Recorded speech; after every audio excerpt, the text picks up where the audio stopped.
Oh, recording in progress. Oh my All God. right, okay, got it, yeah. So, as Julie Andrew says, let's start at the very beginning. What got you into acting? What inspired you, first off? Acting. Yeah, just straight acting before you did all I your wanted to be an actor. I first wanted to be an actor when I was about 8. hmm And I remember some kid turning around to me in class saying, "What do you want to be?" And I said, "I want to be an actor." Um, I didn't fully know what that meant. Long story short, when I got through high school, I was studying science, and there was no, I did school plays, but that was it. hmm And then I got meningitis at the age of 14. And that took me out of school for the best part of a year. It wasn't the fatal strain. There's 3 strains, and the one that's not. I got the one that's not fatal, but it does. hmm It changes your personality, and then I left school literally with 1 GCSE. That was all I had. I'd had all my other subjects cut, hmm so I went to college, and drama was on the syllabus there at the college, and I took GCSE drama. Got the results through at the end of the first year, and I passed law, sociology, psychology, but I got an A in drama. hmm And I was like, right. So I then started to think about what I was going to do. So I ended up then doing a BTEC in performing arts. But at that point, I was going to be a teacher. I thought I hadn't got the bottle to do it. I Okay. was actually, it was like, no, I'm not going to be an actor because there's no point. It's crazy. I can't do it. And then I'm going to I'm going to be a drama teacher. I went into the drama studio, sat down, and I went, fuck it.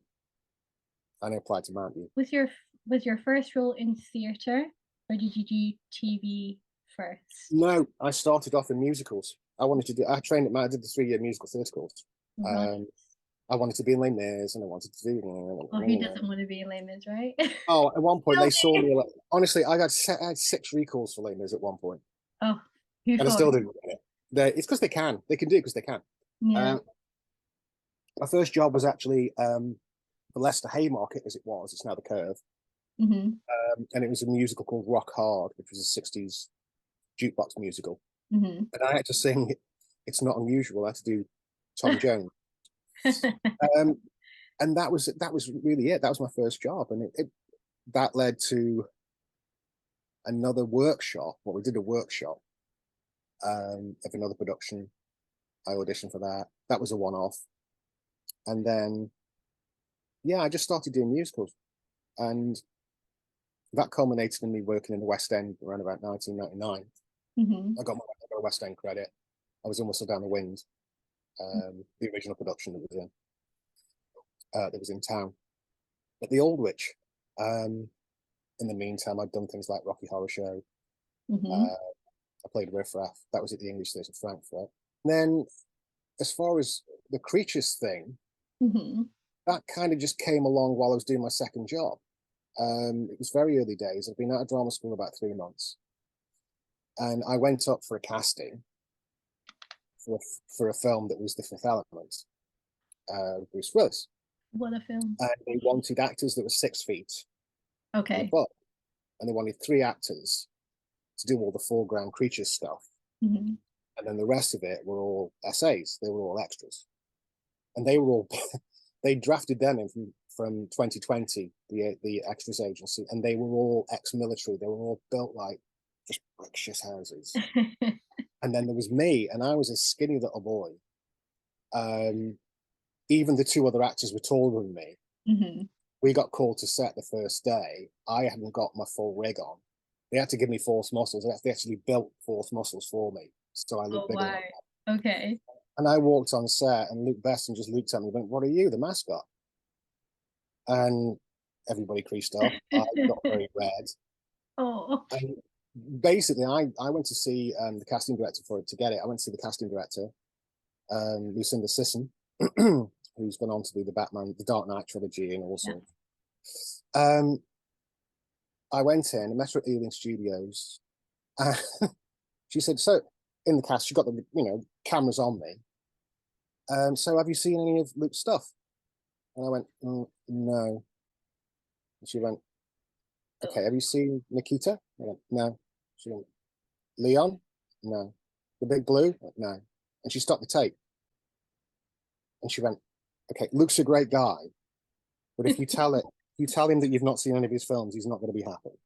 And you'll say yes. Okay. Have you seen any of Luke Besson? Yes, I have. Which ones have you seen? I went wide-eyed and went, Nikita, Leon, Big Blue, which I've seen since. Mm-hmm. And that was kind of it. She was lovely. It was just a chat. She then sent her shortlist to him, and then he picked. And then the next thing I knew, I had a phone call saying, oh, you've got a recall at Pinewood Studios. You've got to go and meet somebody called Nick Dudman. Mm-hmm. And so I went along to what I thought was a recall, went to the workshop where they'd set up camp, as films do when they move into studios. And it was Nick and a guy called Chris Barton, who was his kind of number two. And Nick obviously has done, he's been creature effects coordinator for so much stuff. And they both just looked at me. There was also a friend of mine who's become a friend of mine, a guy called Gary Pollard as well, who's an excellent sculptor. All three of them just kind of looked at me and went, yeah, all right, that'll do. Yeah. And that was how it started. It just started alongside my regular career. Mm-hmm. So after Fifth Element, is that when you then ventured into Star Wars things, or was that a bit later? I got asked to do Star Wars. I got a phone call. Again, these phone calls always come out of the blue. By this point, Fifth Element had come and gone. It was a year later. My agent rang me at the time, and said, do you know somebody called Nick Dudman? I went, yeah, Fifth Element, blah, blah. She went, you're not going to believe this. I went, okay. We've just had Lucasfilm on the phone. Do you want to be in the next Star Wars film? So I kind of went, oh, yeah, of course. Obviously. And what happened is Nick had recommended me to George because they need people who can put up with this stuff. Mm-hmm. And the two words, it's all don't moan. I mean, I've had actors who wanted to go into creatures or have just started in creatures saying to me, what advice would you give? And I always say, don't moan. That is actually one of my questions. Don't moan. Don't moan. Because it is uncomfortable and you have to know what you're letting yourself in for. And if you've never done it, it's always a shock. And as long as you've got the right mindset, you're okay. Yeah. The moment that mindset changes, that's when you walk away.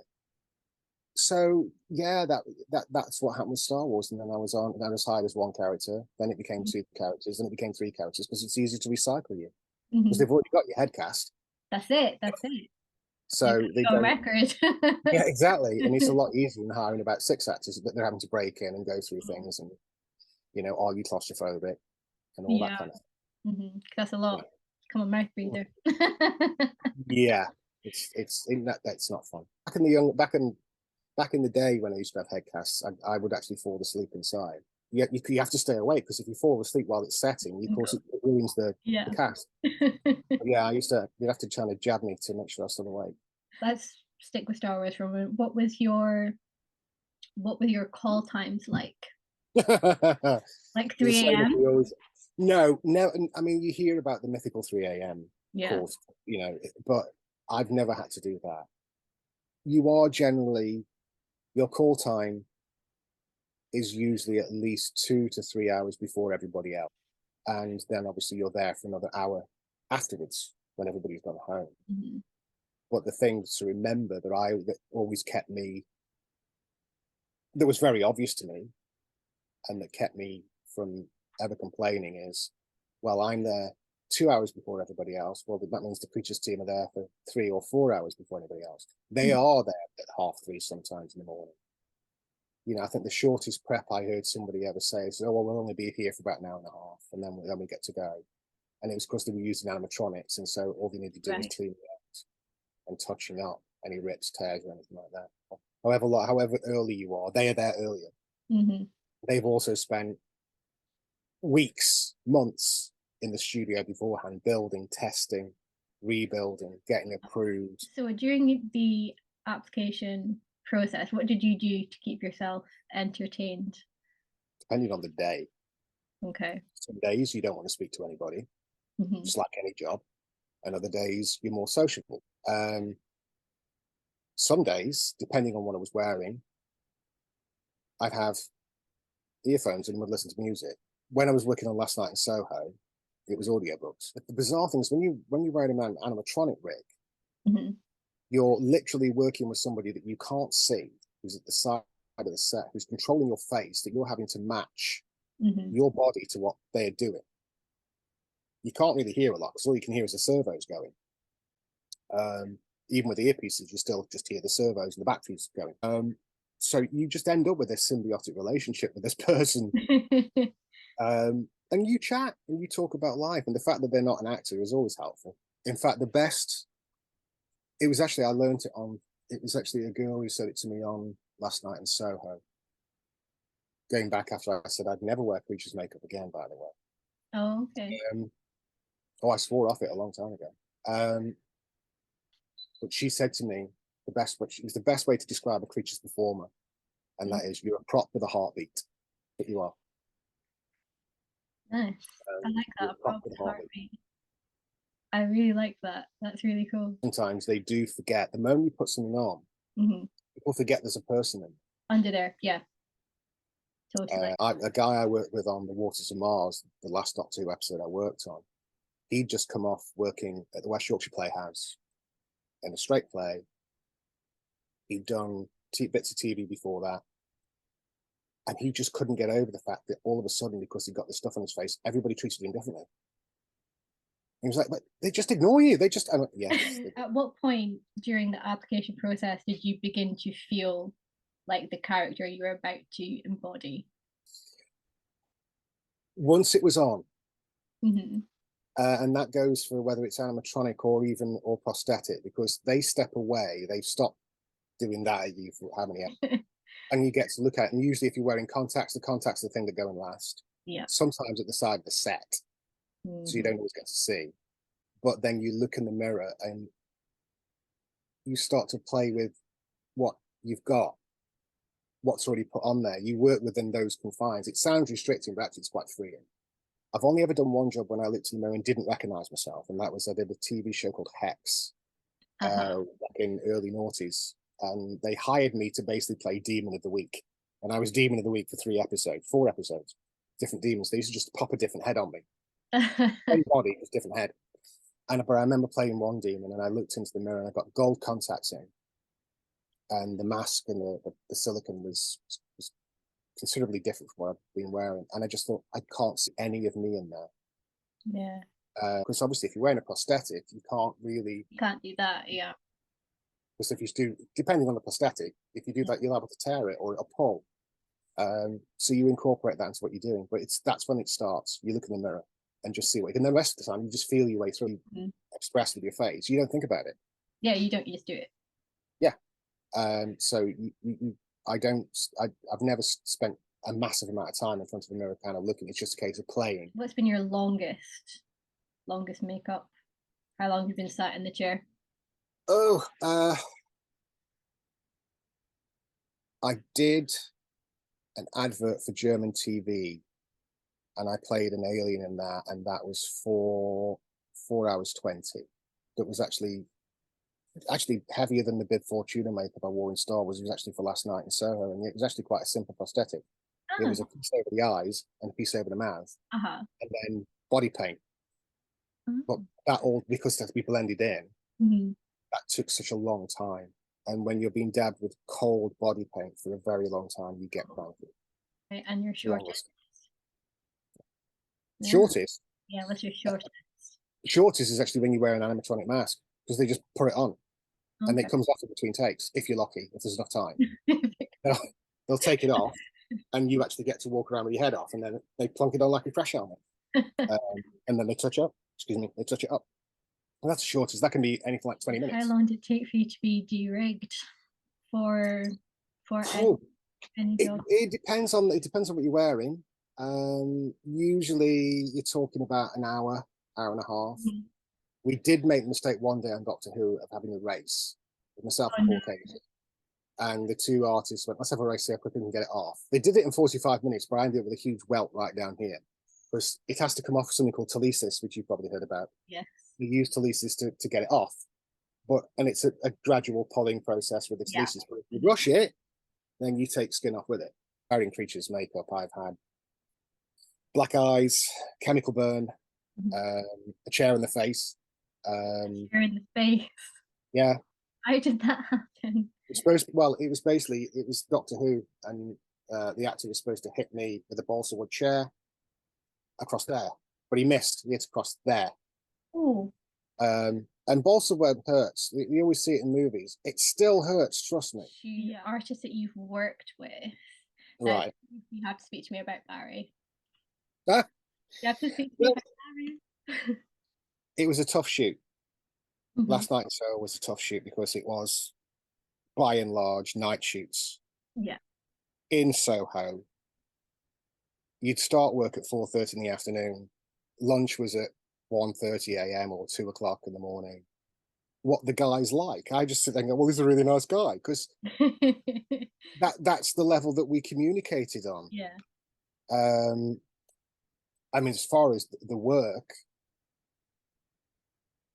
and because the thing is, with Creatures, as you probably know, you've got this director, you've got the writer who's got in their head what the things look like.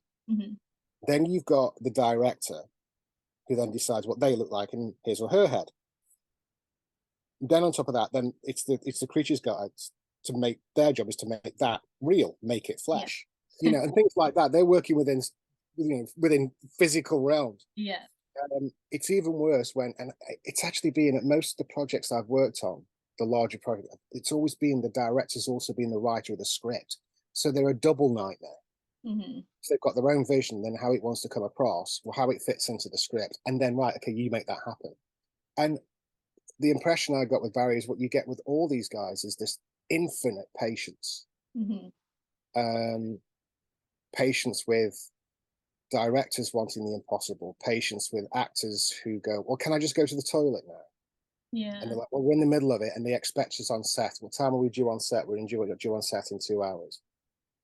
Well, can you hold it? And they're constantly compromising. Most of the Creatures artists or the heads that I've ever worked with, he's just a really nice guy and really nice people. And, what they do effortlessly. And certainly because I got to see him as a head of a studio to operate, watching him work with his team, so supportive. Any questions, people go, what about this? Well, what this? And he goes, okay, no, it's fine. Just do this, this, and this. Okay, now we'll try that. Okay, now try that. Okay, we'll try that paint instead. And for somebody so chill, he thinks on his feet really quickly. They've all got their own pros and cons. Prosthetics is a bit lighter to wear, but that said, a lot of the time you end up with your ears covered, so you get to hear yourself eating, which is disgusting. Animatronics are very heavy. Yeah. And your stamina goes quite quickly, but at the same time you get relief in between takes, whereas with prosthetics you don't get relief. It's there all day. And each one's got its own pros and cons, so I don't really have a particular favorite. But I do have one of my gloves from Fifth Element. Nice. I've actually got one of my hands. Hey. And I've actually got it here. I used to put it on the wall as a decoration. It's from 1996, and it's basically, it goes like that. So your finger, then my two fingers go in there and that. And I had to fire a gun on that, and you can actually see the varnish on the fingers where the hot shells were coming off the gun and we're burning it. And it's still marked and repaired. The repair that they did at the time. And I've still got my right hand as the Mangalore. I've still got that. That's cool. I've got call sheets and stuff. Yeah, it's nice to have little mementos. I've still got all the shells and things from my first film. I remember when the first time I met Bruce Willis, his eyes go through you. Yeah. And I'd seen him in Moonlighting and Diode and whatever. And then when I met him, I was like, bloody hell, fire. This charisma just hits you like a wall.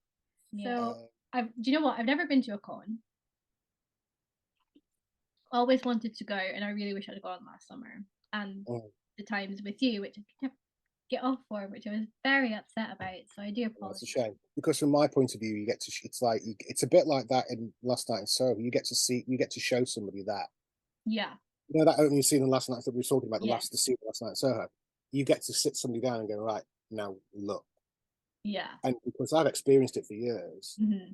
I get to see it through their eyes.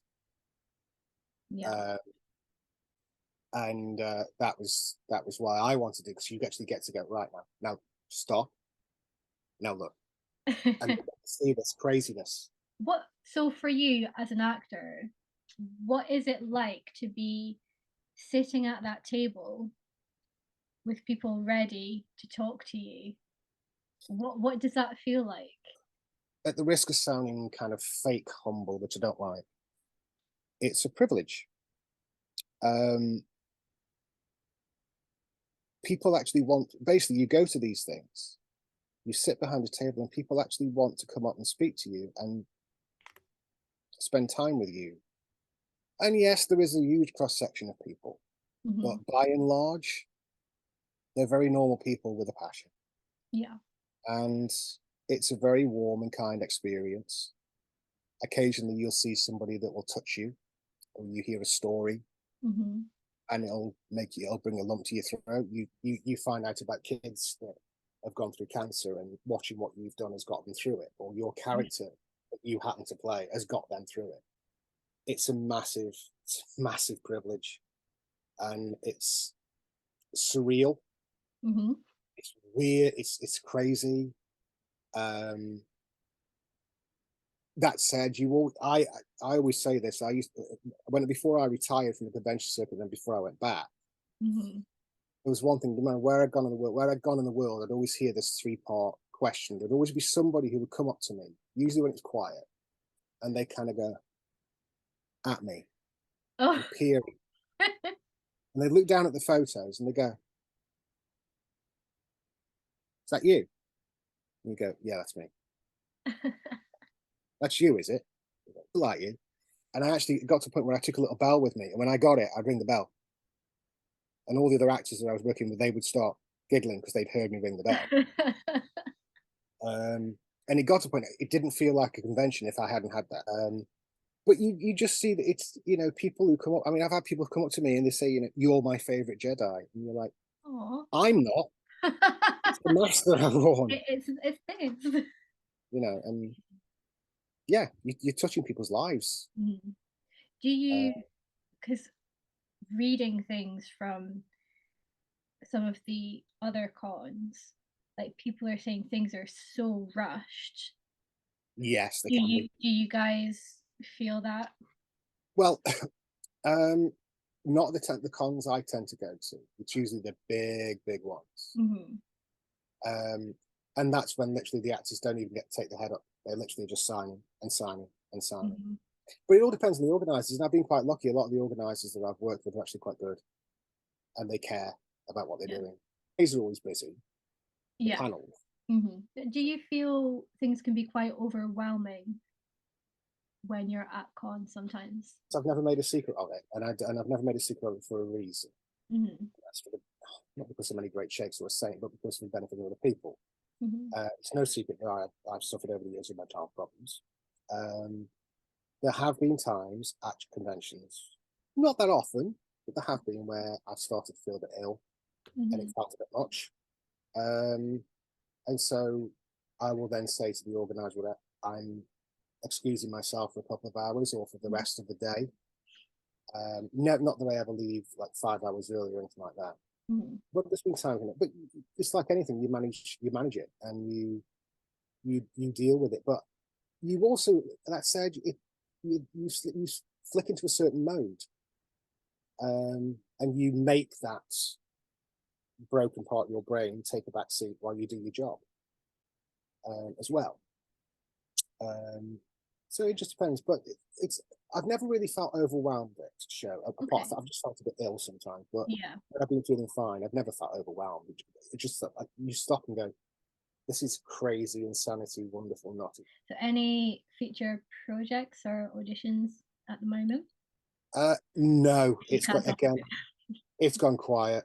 I mean, the it. thing is, it's always, they would say, actually, there's a guy I worked with once, and he said, it's not quiet, it's quiet for you, or it's quiet for me, you know. But, you know, it's just started back after Christmas, Hmm. everything's, you know, into the new year, so things are starting again. No, nothing at the minute. But again, these things change. It can change on a dime. That's That's one very of the frustrating things about it. It's also one of the things that keep you hopeful. Yeah, it's about being creative, isn't it? Mm, it's what we do. Yeah, that's it. That's it. You get a call, you're there, or you're not there. Yeah, yeah, Just yeah. how it is. Yeah. Speaking of self tapes, obviously because of COVID and everything, Changed everything. it became a self tape era, Yeah, right?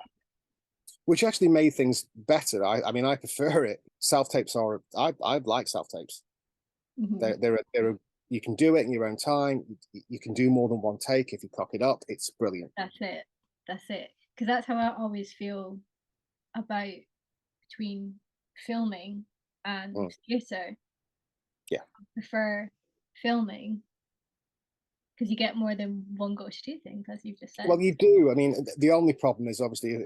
I mean, I remember it was my first. It was on Waters of Mars for Doctor Who, and I'd read the script of it. I knew the script, I knew my lines, and I thought they're not doing this in order because they never do. Of course, they never do anything in order. No. And I was on my first night filming, and I thought, please, please don't let the first thing we do is I had to do this thing to the camera as a video diary, Right. which is actually one of the last things you see me in Ah. towards the end of the episode. And I thought, please don't let that be first. Yeah, you're doing this. It's scene 20, whatever, scene 17, and I thought, oh god, and it's straight to the camera. And I remember them call it, you know, the clapper went up, they called action, and all I saw was the camera lens just kind of do that inside the camera, and I just froze and blanked, and I went, oh, I'm really sorry, I'm so sorry, and I just heard this cut, and I saw it go around the crew, they were all going, oh, so there is that pressure. Um, one more. Oh, Oh. one more. One more. One more. Okay, Alan, we're going to do one more. We don't need 38 takes of me walking across a floor. We just don't. I've done my bit. I'm I've done. done my bit. It's not my fault. You're but there are some directors who just I'd do that. say, like we were saying earlier, how everything's just so inundated, like TikTok and Instagram and That's it. Facebook, and it's just so overwhelming with everything. And it's all about it's become obviously in the past few years the latest fashion is it's about politics. Yeah. So that's the latest thing. So everything's political. And if Mhm. you're not political, then there's something wrong with you. You know? I'm interested in the job and doing that job. What I would like to go into is casting. I was actually, this is an example actually, when David Tennant played Dennis Nilsson, Mhm. I've been saying for about 4 or 5 years that he should play Dennis Nilsson. I've got a good eye for I it. I know. know I've got a good eye for it. I would love to be a casting director. But there's only one way of really doing it. Mhm. Actually, it's the guy who cast or co-cast Game of Thrones. Mhm. It's a guy called Robert Stern. I actually worked front of house with Robert on Phantom in 2002. Yeah, 2002. He was actually giving up acting. Mhm. I was going to do an open university degree. That was the last I saw him, and he left Phantom. Next time I saw him, I actually walked into the casting, and he was in there casting me. And I Wow. went, "Where did you come from?" And that was actually for Hi. Sarah Clare. Well, I'd love to do it. That's the one thing I could leave the industry for, is casting. Egomaniac. Ego. Here you go. I haven't waffled on too much. No, not at all. It's been great. I've enjoyed every minute of it. Yeah, I've so far. hated the stopping and starting with this Oh well, that can't be helped. That's just that's just the thing. confines of technology, isn't it? Yeah, No, but it's I'm fine. It's been really lovely to see you. sad we didn't get to do this in person. I know it would be. It's a shame, but yeah, But it was typical the time that we. I know Well, I didn't even put a couple of hours on. I was like, yeah, we'll get this done in 40 minutes. I was like, no. uh-uh, no, Well, it was lovely to catch up with you. and you, Lily. Speak to you soon. Speak to you later, darling. Bye bye. Bye.